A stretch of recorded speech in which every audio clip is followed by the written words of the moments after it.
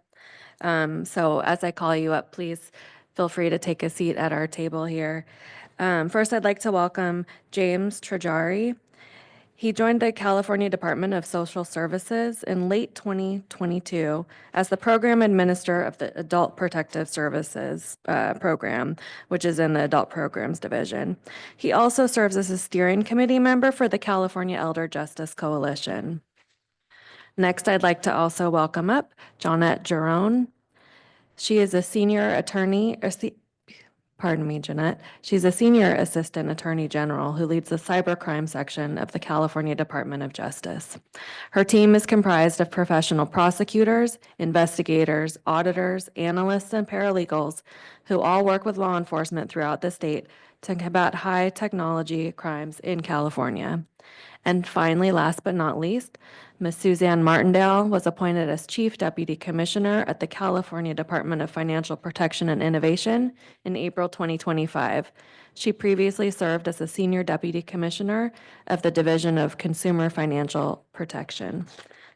Thank you all for joining us today, and I will leave it to you to share your remarks with us today.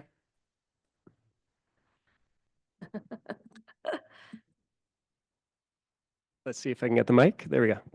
Good afternoon, Chair Nava and members of the Little Hoover Commission. My name is James Trajari, and I'm the Program Administrator of APS within CDSS. I want to begin by expressing my gratitude to the Commission for taking up such an important issue. Financial abuse is growing and pressing issue for Californians, for all Californians, but in particular for older adults and adults with disabilities. The APS program in California investigates reports of abuse, neglect, and exploitation towards individuals who are 60 and older, or dependent adults who are 18 to 59 years old who is a person with a disability who has the disability impacts their ability to protect their own rights. As a first responder to reports of abuse from both professionals and the public, APS has a critical role in the state's mandatory reporting system and works closely with local law enforcement, long-term care ombudsmen, physicians, financial institutions, and others to provide client-centered services to prevent and stop abuse. CDSS has provided APS services since 1983, but in 2011, APS was realigned, transferring funding for the program from the state to the counties. While the counties are responsible for staffing and casework, CDSS is responsible for updating state policies, recommending program goals, performance measures, and outcomes, as well as overseeing statewide training for programs across the state. And CDSS is also tasked with facilitating and distributing funding to the counties when available. To be specific, in the last decade, APS has seen a consistent rise in the number of reports of financial abuse. In the most recent fiscal year, there were nearly 75,000 reports made, with roughly 24,000 classified as theft and 28,000 reported scams. And as other speakers have mentioned, we believe that is an undercount. To highlight the ever-evolving landscape we're talking about, just last week, there was a scam that was directed at California EBT benefits. CDSS warned counties that there was a fake mobile application for EBT holders that was available on an app store that was charging a fee for what should be a free service. As described in more detail in the letter submitted to the Commission, there are a variety of interventions that APS utilizes to respond to allegations of financial abuse. I think the most effective responses are centered around building those effective collaborations between APS, law enforcement, DA's offices, financial institutions, technology, and federal agencies like the FBI. I mean, as the previous speakers mentioned, I think that is the model we are looking to highlight, to champion, and to bring to the rest of the state. I have to interrupt you. Commissioner Erner has a question. Yeah, at this point, I'm saying to you, good evening. I know it's not good evening there. So you mentioned that it's pursuant to available funding. Let's talk about that a little bit, because APS has had a history, right, of being significantly underfunded. At least in my line when I was in the legislature and all of that. So let's talk about even though it's been realigned to counties, what is the total budget of APS in the state of California now? For the counties, and I can get more specific numbers, we have a realignment report that I can give you the specific numbers, and I can share that with the Commission after this. I don't want to misspeak as to the numbers, But I would say the vast majority of the dollars are sent directly to the counties, and the state only retains a very small portion. All righty. And then do we know though how much in that report can you tell us where that money goes? In other words, is it regarding for caseworkers, or does some of it go, how much of it goes to dealing with the kinds of issues we're talking about today? What's the data from the counties in regards to how many cases they're dealing with financial fraud, this kind of thing? Yeah, so I think we have some overlapping data we can give you. Certainly, we can give you the finances in terms of breakdown of how that's spent. That is not data we have, but in terms of specific, I would get into it at a later point. We are working on creating a statewide database that's going to be collecting case level data for APS moving forward. Right now, we're collecting aggregate data from all of the counties from their reporting systems. And we believe that case level data is really going to allow us to do the type of analysis I think you're talking about, which is really diving into more detail about who are the clients, are there patterns, are the interventions effective, how do we need to be adjusting and responding statewide to do a better job of addressing these cases. And how far away are you to completing that process to be ready to start collecting that data? So we are aiming for a launch in start of fiscal year 26. Oh, okay. So not that far, so less than a year. Right around the corner, hopefully. Hopefully. Okay. So have over the years, there was a period, I mean, you mentioned that APS started in 1983. I think maybe that was with Senator Mello. Maybe it was a little bit before Senator Mello, I can't remember, but he was kind of the major player at that time regarding adult services. Is the budget growing, or does it match the up and downs of what happens in the state budget, or has it been increasing over the past few years? It has been increasing. The legislature has recently, AB 135 was additional funding that allowed for more APS work to be done around housing specifically. And there have been increases to the funding for training of APS social workers statewide. But it has also, the budget has followed kind of the dips and rises in funding over the years that in times that have been less robust in terms of finances for the state. We have seen dips in finances, but generally I would say it has been increasing. And including first-time federal funding, I should note that recently we did, through the pandemic, did receive some first-time federal funding, and then through the Elder Justice Act, we have been getting a small amount of dollars from the feds, which we are actually using to create that database with the updated case level data. Okay, great. Thank you so much. Jim, I have a question Commissioner for you. Garcetti. What is the main goal of your agency? The main goal of our agency is to support clients. It is a client-led service, so we are there to find all of the ways that we can support them in preventing abuse, to helping them find long-term stability, to ensuring success and independence in the community of their choosing. And so that can mean a variety of things, and working with law enforcement.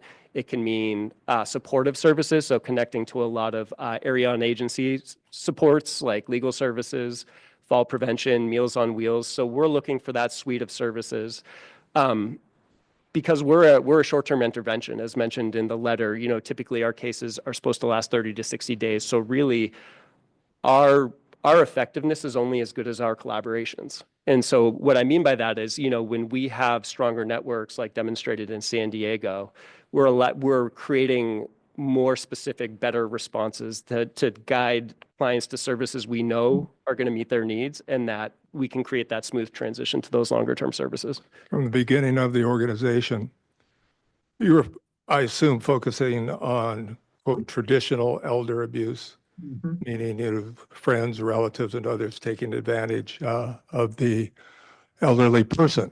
Things have changed now. We have social media. Have you changed? By you, I'm not talking to you personally. But has the agency changed in terms, hey, we have to broaden our focus, we have to broaden our goal? Have you done that? And if so, can you articulate that? Yeah, absolutely. I think there are two things come to mind, two examples. The first would be the response to the highly concerning increase in older adult homelessness. That's been well documented in California. And so that is traditionally APS was not a housing service provider, not housing navigation, but seeing the growing need and seeing how the needs of our clients were evolving, that has become a central service to what APS is through the Home Safe program, recognizing that older adult homelessness was becoming, like what we're talking about today, had become such a pressing issue that we needed to evolve. The other way that we're really evolving in that work is through the education piece. And so, as I mentioned, we at CDSS, through 3 regional training academies, train APS social workers across the state, and everything from core competency to financial abuse. And so we're constantly looking at new training modules, as we talk about evolving scams, updating all of those materials that we're getting to social workers, not only in APS, but we also do some work with the public guardians and the ombudsman's office directly to make sure that our workers are up to date on the latest things that are happening to older adults and the most pressing pieces of what's happening to them. And so that's how we're kind of evolving to make sure that our information is relevant to what they're seeing in their cases. Another example would be duly diagnosed older adults. And so, folks who are struggling with mental health and substance abuse issues. That's not something I would say traditionally our social workers had been trained on, had a lot of information. And that's something we're really working and focusing on to make sure that we're increasing the level of education. Okay, if you focus directly on what we're focusing on today, and you had unlimited budget, never going to happen, but let's say you had unlimited budget. I like this question. What would be your priorities in dealing with the issue that we're dealing with here today? Yeah, I think the first piece, the first thing that comes to mind is replicating San Diego. It's making sure that we're creating partnerships, and I think we start by modeling that at the state level, that we're sitting down in a room together, leaders from financial institutions, technology, APS, law enforcement, and we are figuring out together where these cases are not getting to law enforcement, they're not getting to prosecution, where they're getting the phone call that's saying, no, we don't do crypto, and starting to really address those head on, because it's evolving in such a real time. I think ongoing that there needs to be spaces like this that leadership is sitting in and really understanding where those things are falling apart. Scott had talked a little bit about timing, how timing was such an important issue. For example, if APS gets a report from a financial institution and there's questions about privacy and there's questions about transfer of information and HIPAA rights, and that all takes time. And so we need to have prefigured that out. We need to already have smoothed out those wrinkles so that when it gets to the time of transferring that information, we're timely, we know who to call, they know what to expect, we know what information they need. So that's the biggest piece that I think I would advocate for, is we need more time together to make sure that throughout all of our agencies, we are seamlessly integrating this work. Thank you. Yeah, please continue. Wait a minute, wait a second. Wait a second. Sorry, Okay. sorry. That's okay. Sorry, Dan. Yeah, it's all right. So following up on Commissioner Garcetti's question and your response to him, what would it take to bring, because one of the issues always at the local level is that the state doesn't model integration of services. I'm being very frank, okay? Having been a person who had to look at that issue for many years. And so what would it take for you to do exactly what you just said, which is that the state would set up the same thing that's going on in San Diego, but at the state level, so that you could deal with those very important issues like privacy and all of that kind of stuff? Does it need statutory authority? Why can't you do that on your own? Or does it, who needs to provide some leadership? It's one thing to be a director; it's another thing to be a leader. And so why can't somebody bring that together? And then my second question is that as a commission, we looked at the master plan for aging. And if I remember, one of our criticisms, to be honest with you, was that there were 200 recommendations, I think, that came out of that plan. And it was kind of like, okay, what goes first and what goes second, right? How do you do that? Did any of that report deal with the issues that we're talking about today? And if so, what were the recommendations? Thank you for the questions. I think to your first question, I think, I come from a background of nonprofit management and coming from a place where it was all about collaboration. And so that's something I think a lens that I've brought to the state. And that so with the ombudsman, with all of these partner agencies, the Medi-Cal fraud unit in DOJ, that we're creating MOUs, that we're meeting regularly, that we're discussing the overlap of our areas, and we're starting to break down those silos. Because I think, to your point, we want to model to the local counties and cities of how to do it, and that we're talking at the state, and we're actually encouraging you to be talking and working together and figuring these things out. One example recently is, there had been a need for training in state level leadership around the collaboration and the intersection between the public guardian and APS. So we created a training, we've created templates, we're doing trainings on that. And I think this is a similar space where we would look to bring all those people together. I've had individual meetings. In all honesty, I can't give you an answer why there hasn't been a bigger effort. I think everybody here understands the issue and wants to be in the room together. I know that CDSS, knows how pressing this issue is. And so I think it's leaders coming together and saying that this is important, that we do need to be together. To your second question, CDA mentioned, is the lead on the master plan on aging. Obviously, I've looked at it and I've done work on some of the sub-work groups. I haven't seen anything that speaks directly to this currently being worked on. And so that is kind of where I don't want to misspeak or speak for CDA, but I haven't, to my awareness, I haven't seen anything that's speaking directly to this need. Okay, thank you. I talked about the data, a couple of pieces for recommendations. I talked about one, which is the statewide kind of coordination effort. Another would be that there are technologies I've outlined in my letter that might be an opportunity to implement tools that can help identify, prevent, and combat financial abuse. One of them highlighted is a program that will run financial records through the algorithm and will try to help identify if transactions are fraudulent, if there is abuse, so to flag it for the workers. Statewide implementation of technologies like this could help partner agencies communicate quickly and efficiently, and could expand the number of opportunities we have in the speed in which we respond. And the last one I'll mention in particular is an opportunity to create a virtual multidisciplinary team. And this is really kind of specific to realignment. As Scott mentioned, in San Diego and some of our bigger counties, there's just a lot more resources available, frankly, to those APS teams. We at APS, at the CDSS, are thinking about creating a virtual multidisciplinary team available to counties across the state who don't have the ability or resources to set up a collaborative team locally.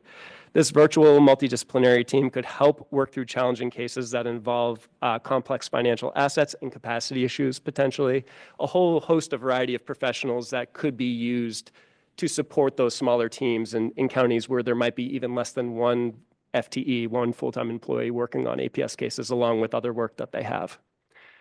So thank you again for the commission for taking up this issue, and I'm happy to answer any other questions. Thank you. I think it's probably, yeah, you look good to start.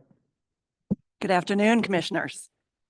My name is Johnette Jerome, Senior Assistant Attorney General at the California Department of Justice. I lead the cybercrime section for the state. We are a very small section. There are 14 of us throughout the whole state. I have 5 line deputies, a supervising deputy, and myself. I have been a career prosecutor at the state, federal, and local levels, and I have been affiliated with a high-tech crime in California, specifically prosecuting through the HTTAP program, the High-Tech Theft Apprehension and Prosecution Program, since 2002.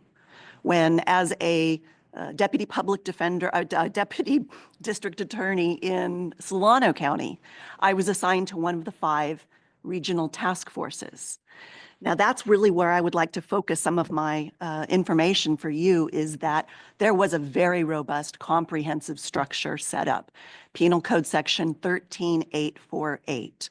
And once realignment happened, a lot of that went away. A lot of that included very much what we've been talking about here, everyone at the table, a task force that was made up of everyone in those 5 task forces, as well as the Department of Justice. At the time, it included the California District Attorneys Association. That has since been edited out of the statutory scheme, so they're no longer involved.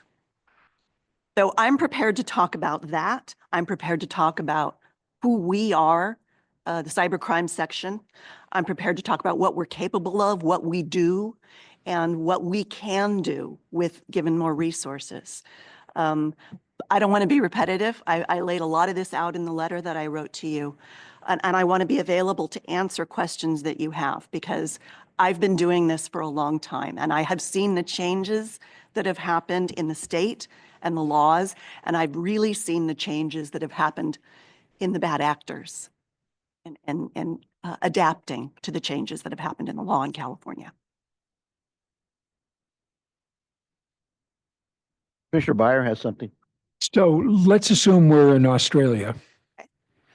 And what tools would you have in Australia that you don't have in California? A completely different statutory scheme and a completely different legal Right. system. What I'm trying to say is, we heard testimony earlier that, well, we should follow what's happened in Australia and the United Kingdom. So I'm asking you for a legislative agenda that's got, I'm going to say 5 parts, one of which is more money, more prosecutors. Got that message? I know you're not authorized to say that, so you can just nod your head. Second, you want a greater coordination between the Department of Justice at the state level and the county prosecutors and law enforcement at the local level, essentially mandating cooperation and coordination. Third, you want cooperation from the technology industry, which is likely a coordinating body, not necessarily government funded, where you can share best practices and work as partners to prevent bad actors and protect victims. And fourth, you want statutory changes that give law enforcement new tools, such as, and you said this in your letter, forfeiture, and I'll come back to that in a second. And last, you want cooperation from, I'll call it the media generally, and both Commissioner Garcetti and Sidley have talked about this, whether it's the screenwriters or the TV producers or movie producers or others, to publicize the chair's important point. We're talking about people who are victims. They're not people to be blamed. And so we've got to start with a story that is predicated on human value and empathy, not cynicism and rejection. So otherwise, people won't come forward, they don't feel whole, they don't feel heard, all that kind of stuff. So that's your 5-part agenda. Have I got that right? I love it. Yes. Okay, so let's go to the legislative tools. Forfeiture. I admit that I'm very skeptical about forfeiture because I've seen a lot of abuses. But you, in your letter, make a compelling case that you need some tool beyond criminal prosecution when the perpetrators, when the bad actors are not physically available, or when the assets are not technically correct, commingled. You can't identify this particular crypto wallet or this particular source for this victim. That all makes a lot of sense. How would you structure it so that it doesn't create an incentive where law enforcement is generating forfeiture in order to sustain the effort, which, hey, I get it.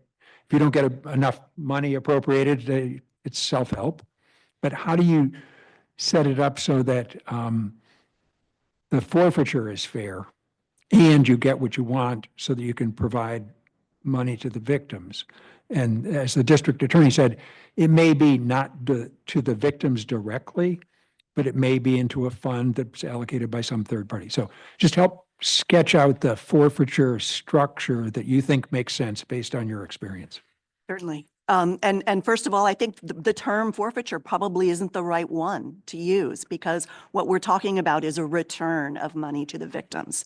In a forfeiture capacity, particularly in narcotics asset forfeiture, there's a certain percentage of the money that is forfeited that goes to the investigating agency for their costs and expenditures to to do the actual forfeiture itself. I would think that, and please understand that I'm not advocating for any particular piece of legislation. This is not my role. But from my experience, I've seen what happens with these cases. And it's very difficult as a prosecutor. It's not so difficult to seize the money. We can send a search warrant and a seizure order to an exchange once we trace it back to an exchange. The difficulty comes in ordering that money back to the victim. No involvement by the investigating agency. So maybe forfeiture isn't the right term to use, but somehow a return of stolen money. Something like victim recoupment, Certainly might be a where you more put the word palatable- victim into the phrase, yeah. Right, and because that's exactly it. And I've heard from everybody here that it is the victims who are so underreporting on these crimes because of the shame, because of the difficulty, because of the poor reception from law enforcement. All of those things combine. And I also think you've really hit the nail on the head. This is an ecosystem. This is an ecosystem of these kinds of crimes where we can intervene at various stages and various steps. One of the things I brought to, I think I said this to Tamara this morning, there was an article in Forbes that talked about one of the things that we're doing at the cybercrime section. What we're doing is, since we cannot put these people in prosecution, we cannot put them in jail, we cannot reach them. But one of the things we can do is disrupt at the level of the websites. I'm sure Erin West told you how these scams work. They get you hooked, they get you involved, they want you talking, and at some point they move you off-site to Signal, Telegram, one of the non-traceable text apps, and they send you to a website. And the website says, here, invest your money. Try $50 and see what happens. Oh, look, you've tripled your money. Now try 500, now 500,000. And that's really how it works. As of today, we've taken down 96 of those websites. 8 of them were impersonating the IC3, which is the FBI's Internet Crime Complaint Center, which is where everyone, every law enforcement officer, everybody from every agency tells victims to report. Go to IC3 to report your crime. 8 of these websites that we've taken down now were harvesting that information from the victims. And get this, they were using that information to retarget the victims and say, hey, we can recover your money for a little fee of $10,000. So pay us more money, which you'll never get back, and we'll try and recover the assets that you lost. So it's particularly insidious, and they move so quickly. They move so much faster than we can move. So we have to be flexible, we have to be dynamic, and we have to look at it from an ecosystem perspective. Where can we intervene? Where can we add the most value and get these cases done? We are so small. We have, just such limited resources. We do what we can where we can. I have maybe a question that's out of context a little bit, but when they start these scams and you said first invest $10, $50, whatever. So you invest 50 and you get back something as the incentive. What if you stop there? Does it get violent? Do these people get violent, or what happens? What if people have stopped? Look, I've made $150. I'm not going to be greedy. I'm going to take my 150 and I'm going to walk away. What happens? Well, they don't cash out is the thing, because the websites are completely fake. So the website shows that your investment has tripled, but you can't take it out. But and when you can never take it out. Never. And when you try, they'll try and hit you with a fee. Now you owe 30% taxes. Now you'll have to pay another fee to take it out. You'll never get it back. You'll It's never all get your fake. 50 back. Okay. just Completely curious. fake. But do they then, I mean, do these syndicates, whatever, they become violent, or is it strictly more internet based? The violence that I have heard has been in relation to a physical interaction where someone goes to a home, usually the courier elderly. point of it. Exactly. Okay. And threatens them, robs them, beats them to get their password, their seed phrase, their whatever access they have to their cryptocurrency. Usually that's a cold wallet or someplace Got that's it. not within an exchange. Got it. Okay. Thanks. One other thing, if you don't have any questions at the moment, is that what we are trying to do in terms of education of police at the state level. Last September, we had the Attorney General's very first statewide cybercrime conference. We had 130 people come. We had not only prosecutors, but also agents, investigators, analysts, senior legal analysts, paralegals, the people who have their hands on this evidence, who are actually doing the work. And we're teaching best practices. We're showing, I teach for CDAA, as do several of my DAGs. We have taught for POST in the past. There are options that we can work together and make statewide progress, but we need resources and we need help. Yeah, I want to make sure that I interpreted something earlier when I was making reference to something that Erin West said that about tracing the money was not that complicated, and I thought I saw you nodding your head. It's not. So, okay, so what does it mean? It means training.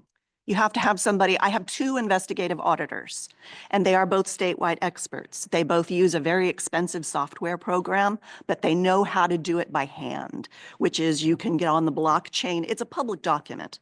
It's just enormous in its data. So you have to know where you're looking and what you're looking for. And an experienced investigator can be taught that.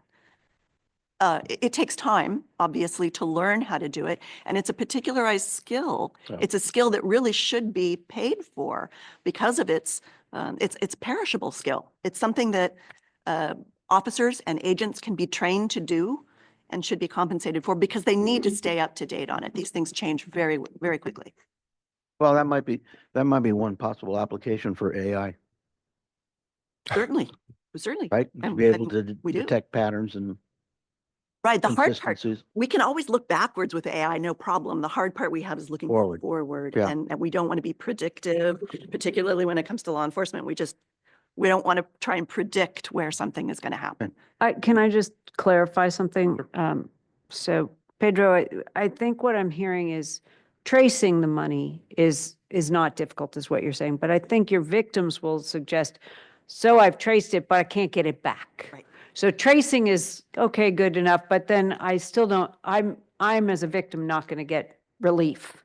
Correct. Because getting the money back is challenging. They'll move it, they'll swipe it out of the wallets or wherever it is. That's So right. that's a very different concept. That's right, and it's Okay. happening more and more quickly. They know, the bad actors know that we can trace, so they move it quickly. They move it through a tumbler. They move it off platform to a different platform. They commingle. They're doing this quicker and quicker because they know that we can trace. That we can trace, to a certain extent with some specialized software and expertise. Anybody can be taught to trace it, but where you can access it is at an off-ramp, and that's typically the exchanges. And some exchanges are much more cooperative than others. Oh, it's good. No, good point. May I interject a question, please? Absolutely. Perhaps I missed it, but what is the DOJ doing today and what are they going to do in the future to actually try and prevent these crimes? Well, I think taking down 96 of the fake websites is a start. That was one of the things we did because we were frustrated with not being able to prosecute so many of these people. So we're looking for areas where we can intervene, disrupt the transactions, and prevent future victims. So there are now 96 websites that are no longer Okay. up because of this. We're also teaching at CDAA, at our own conference that we've developed the curriculum for and are presenting statewide. And we teach at community presentations whenever asked, for the most part. We try to interact with local community groups to teach them safety and teach them, I think I heard somebody say, just stop and check, call somebody. That's what Summer said, right? Stop and call somebody else. Don't bite. There is no hurry. Are you doing anything to reach out, I don't know if it's in a direct or an indirect way, to the most vulnerable? Let's talk about the older people like me. To warn them of these? I mean, are you working with ARP, people, organizations that have large audiences of people who are the most vulnerable in terms of the elderly? Yes, I've been on several panels with AARP. They have a very good website. I often refer people to their website simply because they have a very good description of all the various scams. They have more resources than I do. I can't put somebody on that to, describe how all of these scams work, but they have a great website that does that. What about focusing on, I don't know if ARP has multi-languages or not, that they focus on that, but what about the various ethnic communities where we have victims? And boy, my guess is that those are the ones that you hear less about because they are truly embarrassed. They're even, I don't know if it could be possibly even more prone to potential suicide because they're so shamed by what they've done. So is there anything that we're doing, DOJ by we, are doing to reach those communities? Nowhere near enough. I mean, certainly there's a gap there. I would love to be able to reach them. Again, I hate to beat a dead horse, but we are only so many people. With only 5 prosecutors on the line, there's only so much we can do. So we try wherever we can. Yeah, but you have a larger community too, because you have an elected official. That elected official has an obligation to the entire state of California, as you do, but in a smaller way. The person, he or she, who is the elected official, has that responsibility of reaching the most potential victims. And your current AG, can he be convinced, or is he convinced that I've got to be making special efforts because of this incredible increase in scams to people of this age in my community? I believe he's trying. He spoke at our conference. He's very interested in the issue. He's up to date on many of the issues surrounding it. In terms of reaching out to other communities, immigrant communities, communities who are not native English speakers, we need help. I don't know how we as DOJ can do that other than presenting at our conference, presenting the information that we have on our website in multiple languages, reaching out to line officers so that they can use empathy when they are taking these reports. But it's more than just empathy. One of the reasons often patrol or even line detectives for that matter will say, call IC3, because they themselves don't have the resources to run these kind of crimes. These crimes are so labor intensive, they're experience intensive, and they just take a lot of time, multiple search warrants on any one transaction. It takes a lot of time and energy to do this. And frankly, most DAs and most law enforcement agencies don't have those resources and expertise. So they call IC3. They tell the victim, report it to IC3. I can think of a great way. If I could get a hold of all the IC3 reports just from California, bring them through and let us do some triage and figure out what can be done with these. Maybe send them to the local DAs if they can do it. For example, LA, Santa Clara, they have very, very robust cybercrime units. Most of the other counties do not and need our assistance. That's where we step in and we help the DAs do these cases or do a portion of these cases because we can trace the crypto. We can put that forensic expert on the stand and ask them the questions that needs to be asked so that the jury can make their determination. Also, I might humbly suggest that you take away some of the ideas that you've heard here and perhaps some of the emphasis that you've heard from the commissioners and others, and ask the sitting Attorney General, let's use the office, the prestige of the office, and the ability for you, the AG, to reach into those ethnic communities. There are ways, guarantee you, the elected official has contacts in the various ethnic communities. We need to bring this message to our ethnic communities. I will. Thank you. I think Suzanne Martindale. Good afternoon, Commissioners. My name is Suzanne Martindale, and I am the Chief Deputy Commissioner. I was a formerly Senior Deputy of the California Department of Financial Protection and Innovation, for short, DFPI. Thank you for inviting me to be here with you today and for your interest in the work that we do to protect consumers as California's financial regulator. So we don't have the prosecutorial powers of my friends over here from the Attorney General's office, but we can speak to how we regulate financial service providers here in California to protect consumers. And so we're very excited that the Commission is interested in preventing financial fraud and scams, which is a key aspect of our work that we do every day to protect consumers. Just very briefly, the DFPI has a dual mission to protect consumers and foster responsible innovation here in California in the financial services marketplace. And we do this in several ways: through supervision, like examination, through regulation, rulemaking, enforcement, and consumer education, which we will talk about here in a minute. We oversee state licensed financial institutions like banks, credit unions, money transmitters. We also regulate a variety of non-bank lenders and servicers, debt collectors, securities, broker-dealers, and investment advisors, among others. So we play a consumer protection and an investor protection role here at the state. In many ways, we're like the California level equivalent of the SEC, the Consumer Financial Protection Bureau, the Office of the Comptroller and Currency, and even more. And so we continue to grow and evolve with the financial services marketplace. And of course, we've seen that the financial services marketplace has become a hotbed for frauds and scams. In 2020, our responsibilities grew dramatically with the passage of the California Consumer Financial Protection Law. This law gives us the expanded authority and resources to protect consumers from predatory businesses, to spur responsible innovation by clarifying our expectations on emerging products and services, to oversee expanded areas of the market that we didn't previously regulate. And we are also charged in the statute with increasing our public outreach and education to specific vulnerable populations. So this law created a new Consumer Financial Protection Division. We have an innovation office and an office of the ombuds. And these really are tools to ensure that we are bringing our department and our resources to the communities, trying to raise visibility about the work that we do to protect Californians and protect their wallets.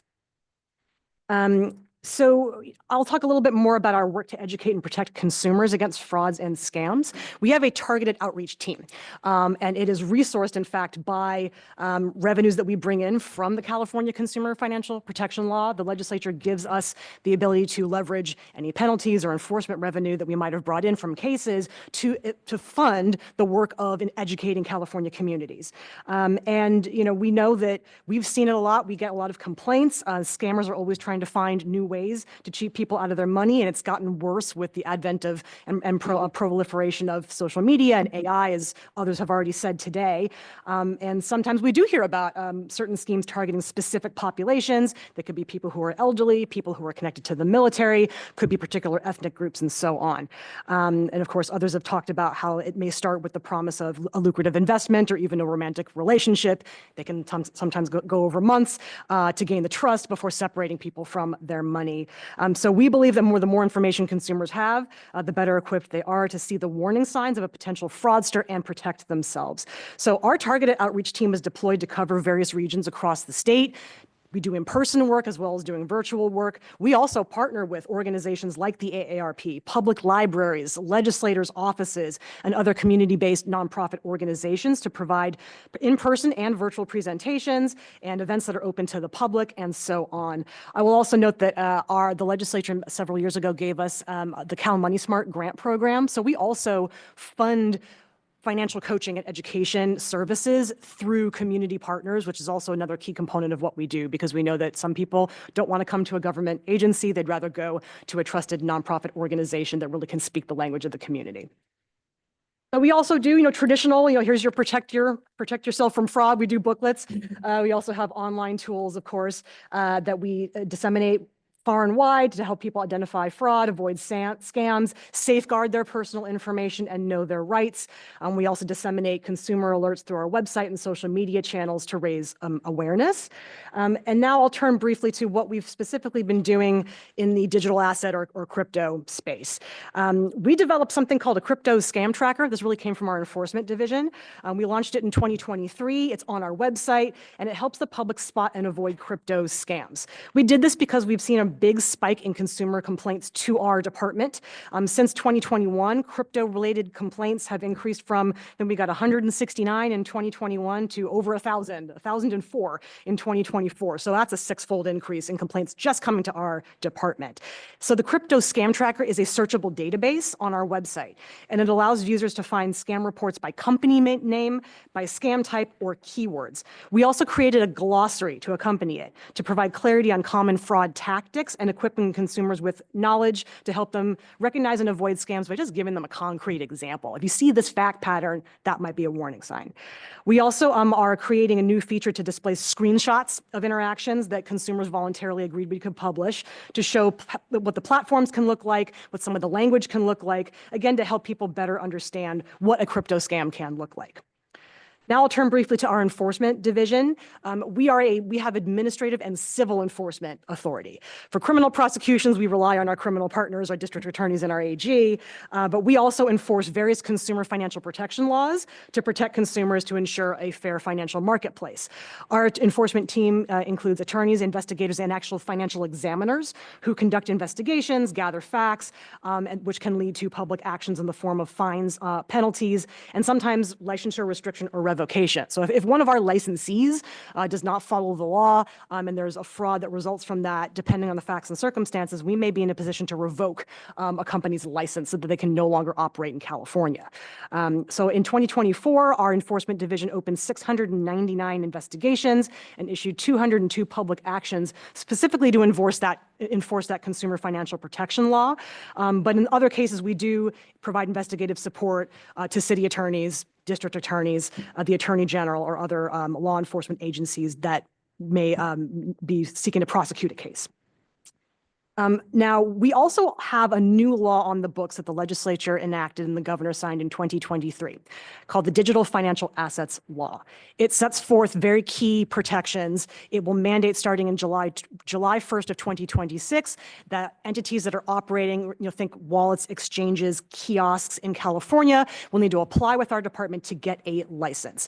And specifically on the kiosks, there's a portion of that law that sets forth very good substantive standards that now apply. And actually, although licensing isn't in effect yet, the kiosk-specific standards are already in effect. Those actually went into effect back in 2024 that do, among other things, disclosures, but I think most important, $1,000 daily transaction limit. That is maybe the most important part of this law. Yes, I will. So one of the provisions, a key provision of the new digital financial assets law, is that an operator of a crypto kiosk cannot allow someone to deposit more than $1,000 in a given day. Earlier this summer, our department announced its first enforcement action against a crypto kiosk operator called CoinMe. The action was the result of an investigation into the company's non-compliance with that very provision. Daily transaction limits per consumer, $1,000 a day. The whole point of that limit is to prevent fraudsters from inducing consumers into depositing large sums of money by your life savings into these kiosks as part of their schemes. CoinMe agreed to pay a $300,000 penalty, and they provided full restitution back to an elderly California resident who was tricked over a 3-year period into depositing $51,700 into one of their kiosks, which exceeds the limits. That violates the DFAL law. So to prevent this from happening again, we really have elevated that particular case, that story. It was even featured on the news. And we also have published a very specific consumer education piece to accompany that action called Crypto ATM Scams. Don't let fraudsters drain your wallet. So thankfully, not all of our laws allow us to do this, but if you violate this particular law, you are by extension actually violating the California Consumer Financial Protection Law. And we have remedies in that California Consumer Financial Protection Law that include restitution. Most of our laws don't have that, but if you violate the CCFPL, that is a potential remedy that we can use. So, and now before I close, and I'm welcome to take your questions, I do want to highlight the important work that our Consumer Services Office does. CSO is what we affectionately call them. This is our primary contact center. They've taken all of our complaints. We have a call center, so you can contact us via phone, email, through an online portal that we have on our website. Big submit a complaint button on our website. So you can contact our department to help and get help submitting a complaint against a financial service provider or professional. You can verify a license or a registration, or you can report fraud. In 2024, we received nearly 15,000 consumer complaints, and that's across all of the industries that we regulate. Through the complaint process, we facilitate communication between consumers and various entities we may license, or sometimes we don't. They're not licensed and might be operating illegally. That goes right to enforcement. But we try to facilitate a dialogue between the consumer and the company to resolve a problem. And some complaints reveal the need for further investigation when the law might be broken. Sometimes if it's about a licensee, we may refer the complaint to the licensing program to better interact with that particular entity, or sometimes we do have to refer the complaint either to our enforcement division, or as I previously said, we sometimes have to refer things as well to the relevant, appropriate local, state, or federal agency. And we have worked as well, along with my colleagues, we have worked with the FBI and have in some cases referred people to use the IC3 system. And so it's very disheartening to hear that there are very convincing websites that look like they're actually IC3 when they're in fact they're not. But I'll stop there, and please let me close by thanking you again for your interest in financial fraud and scam prevention. And I am happy to take any questions you may have about the work of our department. Smiling because I want to compliment you on how clear you were speaking at a rate that would make you a star on any other show for clearly speaking, fast speak. And if I spoke too fast in advance, I apologize. It is it's genetic. I think I heard every word that you said. So thank you, because you made it. You were very effective in doing it. You pointed out this new law, which I was not aware of, that really seems to have some teeth, that really can make a huge difference. Do you have a large enough staff to handle this? Do you have experienced people who can handle this? How are the judges? You have to take it's a civil penalty?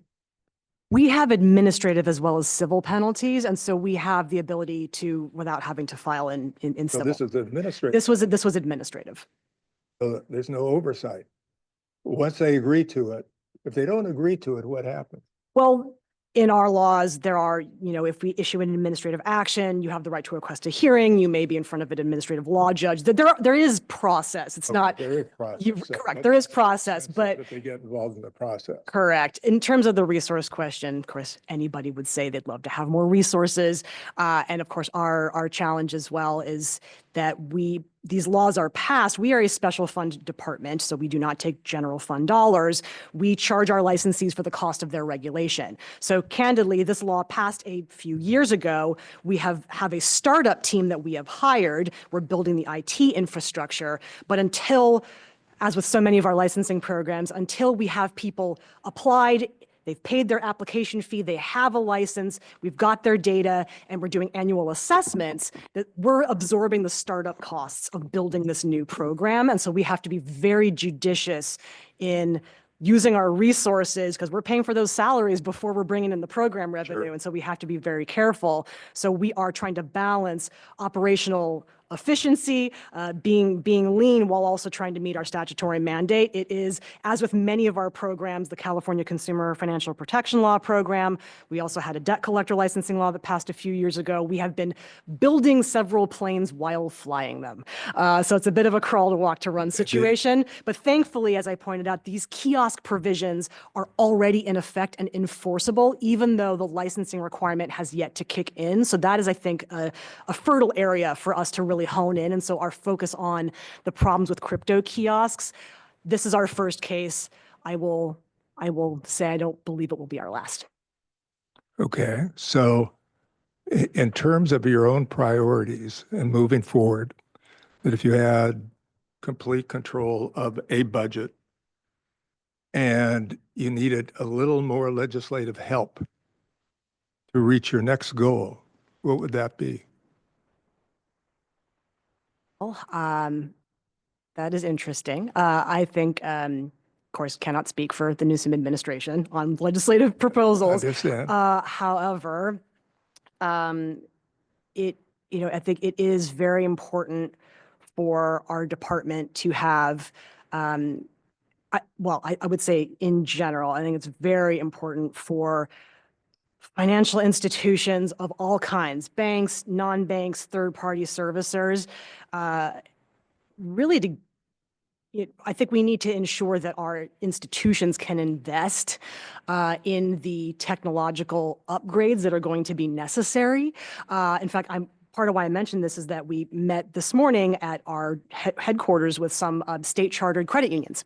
Our licensees, we license state chartered credit unions, and they have very honest about how they've seen spikes in frauds and scams, and it's very difficult to know, is this person really, this person wants to authorize this transaction, what do we do?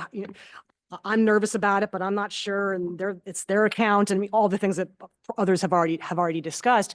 But what our licensees tell us, of course, is that it's already a very competitive environment. Everyone knows the cost of doing everything in the world is going up, and the ability to invest, certainly it's very difficult to build in-house fraud prevention schemes to ensure you're doing your Bank Secrecy Act compliance, your customer compliance, to make sure that as transactions are going in day out, and as it is easier and easier through multiple channels to initiate real-time payments now.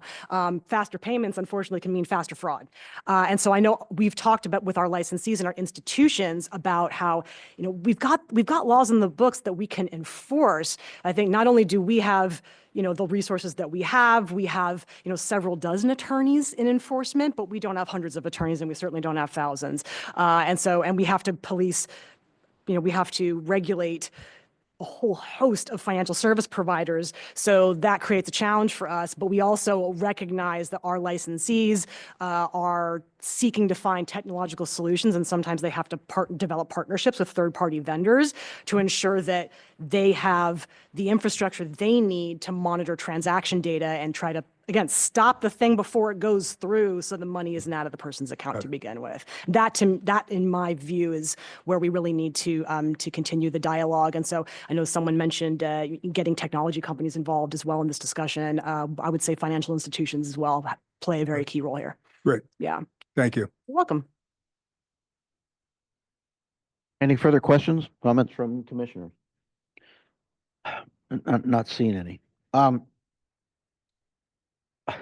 Today, I think, has been an extraordinary day, and we've been very, very fortunate to have the caliber and quality of people who have dedicated their lives to this kind of work.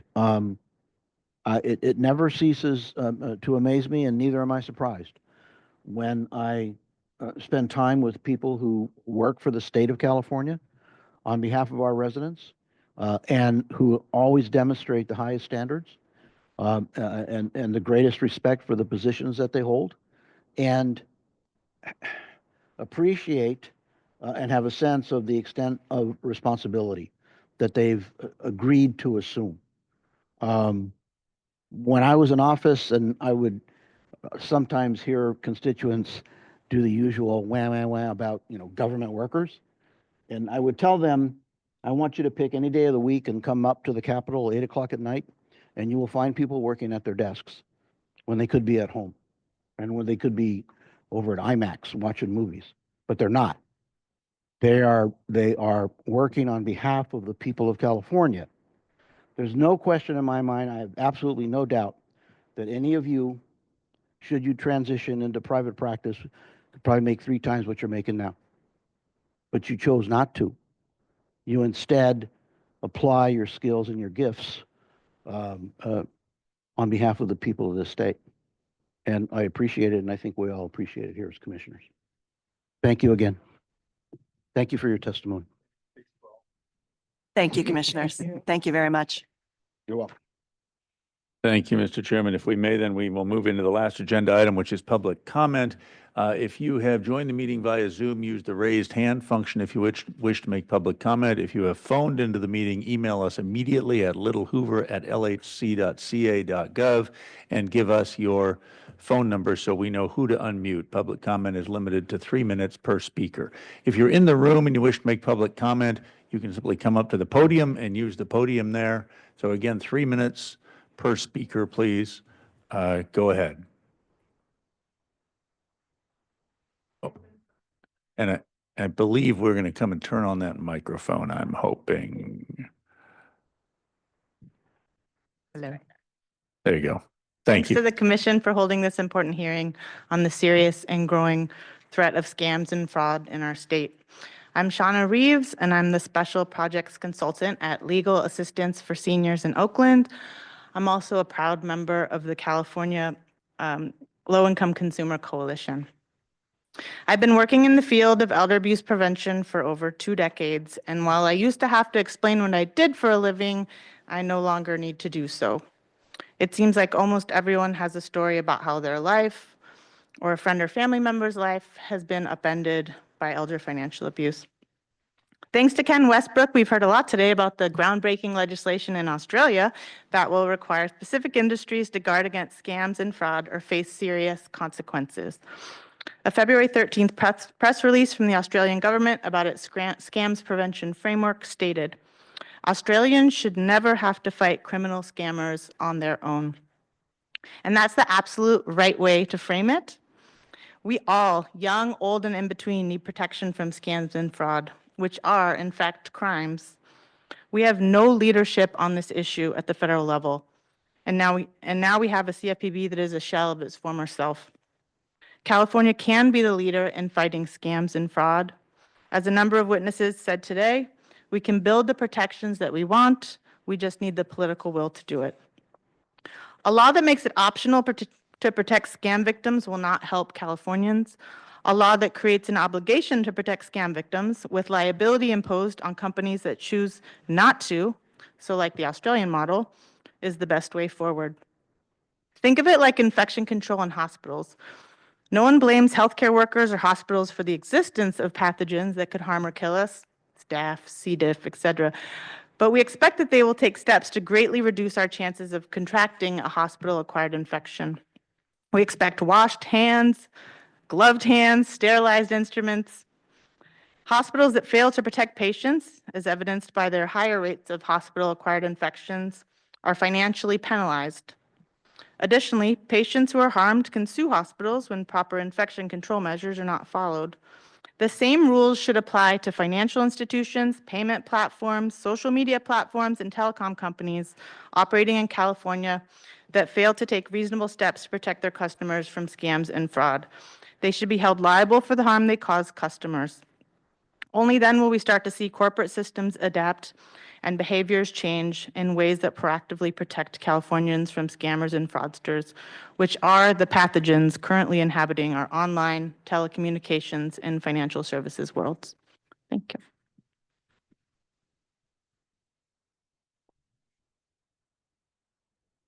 Next speaker, go ahead, please. Thank you very much. Joe Chicola on behalf of the California Blockchain Advocacy Coalition. We are a trade association representing the interests of the digital asset space, blockchain and Web3 community. I want to thank the Little Hoover Commission for putting together this extraordinary hearing. I was blown away by the testimony, particularly of the victims. We stand in support of smart innovation that protects consumers, and it's something that we all can look forward to here in California. So if we at CBAC for short, California Blockchain Advocacy Coalition, can be of any resource, we are happy to do so. And once again, thank you very much. Is there anyone else in the room wishing to make public comment? If not, if we can go to those who are online with raised hands, Shara. Our first speaker will be Jason Sullivan Halpern. You now have the ability to unmute yourself. Hello, can you hear me? Yes, we can. Hello, commissioners. My name is Jason Sullivan Halpern, director of the California Long-Term Care Ombudsman Association, CalCOA, and a member of the California Elder Justice Coalition Steering Committee. CalCOA represents all 35 local long-term care ombudsman programs in California. Together, our more than 600 state-certified ombudsmen work to prevent and address financial abuse of older adults and adults with disabilities in over 9,000 assisted living and skilled nursing facilities. Frauds and scams against these populations are rising, particularly with new AI-driven schemes, but many local low-tech abuses remain widespread in care settings. Ombudsmen regularly encounter misappropriation of resident property by family members or facility staff, fraudulent or excessive billing, and coercion of residents into signing powers of attorney or other documents granting control of their finances. These institutional white-collar crimes deserve just as much attention as consumer scams. To put the scale in context, the FTC reported $12.5 billion in consumer fraud losses in 2024, while the National Healthcare Anti-Fraud Association notes institutional fraud may reach 10% of total healthcare expenditures or roughly 300 billion annually. Regardless of the setting in which scams or frauds occur, advocates like CalCOA and CEJC continue to see three systemic barriers: limited training and reporting requirements for mandated reporters, difficulty holding abusers legally accountable, and insufficient resources to restore or make victims whole after losses. Recent laws, such as AB 386, gave adult protective services greater access to financial records to investigate abuse, but efforts to strengthen mandated reporting and training before exploitation occurs, like SB 278 and AB 871, have stalled under opposition from the banking industry. Financial institutions are essential allies in prevention. Banks can flag, stop, and sometimes reverse suspicious transactions, but more consistent collaboration with consumer advocates is needed. A promising model is allowing older adults and adults with disabilities to designate a trusted contact person who must be consulted before questionable transactions proceed. Many institutions already offer this option, and both the Consumer Financial Protection Bureau and AARP's Bank Safe initiative recommend it as a safeguard. SB 278 would have required this for California banks starting this year, but Governor Newsom vetoed the bill despite immense support from consumer advocates. CalCOA and CEJC greatly appreciate the Commission's focus on these issues. Older adults with complex health or cognitive conditions are especially vulnerable to fraud, and the costs, both financial and emotional, are profound. We look forward to continued collaboration to ensure that California strengthens protections against financial abuse across all settings where older adults and dependent adults live and receive care. Thank you. Thank you. Do we have any other hands? We have no further public comment. Then, Mr. Chairman, we've completed the agenda for today. One item, if I might, just go on the record. I think we should be on record for thanking Senator Grayson and all the other members of the Assembly and the Senate for bringing this to the Little Hoover Commission. We have all been educated greatly on some critical issues that I don't think any of us, at least I'm speaking for myself now, fully appreciate the extent of this. So thank them, and thank you and the audience and those of you who phoned in to further educate us about a crisis that we have that needs to be addressed. Thank you. Thank you. Commissioner Nilo, Senator Nilo. You can call me Commissioner, you can call me Senator, you can just call me Roger. I want to echo what Commissioner Garcetti just said and Chair Nava before. It seems to me that if everybody practices when on the internet, trust nobody, hit no link, respond to no strangers, none of these things would happen. I've actually been victim of every single thing I've heard today and then more. I've lost control of my computer, I think 3 times, and I just shut it off. Restart it, everything's fine. Obviously, they're trying to get me to communicate with them. If everybody practiced those 3 things, respond to no strangers, trust absolutely nobody on the internet, click absolutely no links, none of this would happen. But that's not working. And it's been very interesting to me and enlightening to see the extent of the crimes and the great effort that lots of public agencies are going to try to protect people, but obviously we need some more work. So as the legislator here, this has piqued my curiosity greatly. Oh, wonderful. And that was part of the objective. And I think before we conclude the meeting, special recognition should go out to Commissioner Erin, because in her situation, this hearing has lasted 2 days. Thank you. You're welcome. But I have to admit, everybody, it is a fascinating subject, right? Along with all of you, I've learned so much. And as a victim, right? Senator Nello, I wish it was that simple, but I once got an email from a former state senator, at least I thought it was from a former state senator, asking me to do something to go and buy a gift card for somebody, and I did it. Fortunately, I found out quite quickly that it was not a legitimate email and was able to stop the transaction. But everybody's not that lucky to be able to do that. And so it is interesting what you think is legitimate and then it's not legitimate. And it's from somebody you think you know. Thank you, So, Commissioner. yeah, And I want anyway, to, thanks, ahead. everybody. Good night. Good night. And I want, thanks to staff for figuring out how to make the microphones work the right way. Goodbye, everybody.